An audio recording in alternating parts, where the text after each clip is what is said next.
something unexpected just happened to The Rock. For years, Dwayne Johnson has been the go-to guy for the same kind of role. The unstoppable, muscle-packed hero who can outrun explosions, punch through walls, and save the world with one eyebrow raise. From Fast and Furious to Black Adam and Jumanji, we've seen him play larger-than-life characters. And honestly, fans love that version of him. But lately, something's changed. The Rock has started stepping away from being just the biggest guy in the room and toward being the most human. And nowhere is that more obvious than in his latest film, The Smashing Machine, 2025, where he takes on the role of real-life MMA legend Mark Kerr, a man whose power was as legendary as his pain.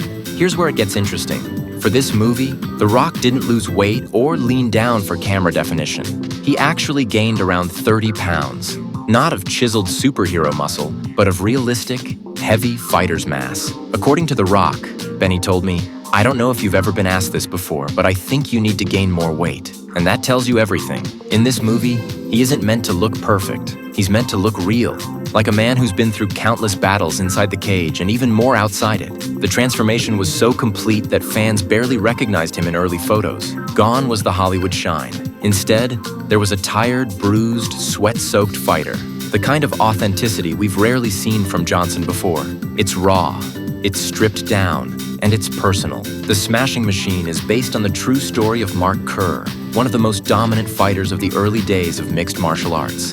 In the late 90s, Kerr was on top of the world, an unstoppable force in the UFC and PRIDE fighting championships. But behind the victories and trophies was a man quietly falling apart. The movie follows Kerr's rise and collapse, his dominance in the ring, his dangerous spiral into painkiller addiction as injuries pile up, and his turbulent relationship with his girlfriend, Dawn Staples, played by Emily Blunt, showing the emotional toll that fame, pressure, and self-destruction take on both of them. It's not your typical sports movie. There are no big, triumphant music cues. Instead, it's intimate and painful.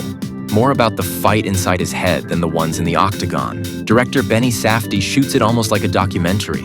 Close, shaky, uncomfortably honest. You can feel every bruise and heartbreak. And through it all, The Rock disappears completely into Kerr's skin. No charisma, no wink to the camera.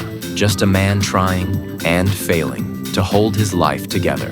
And while The Smashing Machine didn't break box office records, The Rock didn't care. He said, "In our storytelling world, you can't control box office results. But what I realized you can control is your performance and your commitment to completely disappear and go elsewhere. And I will always run to that opportunity." Interestingly, this shift isn't just about one movie. Johnson also lost significant weight for his upcoming project Lizard Music, where he plays a 70-year-old man. Another huge departure from his usual action roles. It's clear The Rock is evolving, chasing emotional storytelling instead of just physical spectacle. He's no longer just the smashing machine. He's becoming the feeling machine. So, what do you think? Do you like this new version of The Rock? Drop your thoughts below, and don't forget to like and subscribe if you want more behind-the-scenes stories from Hollywood's biggest transformations.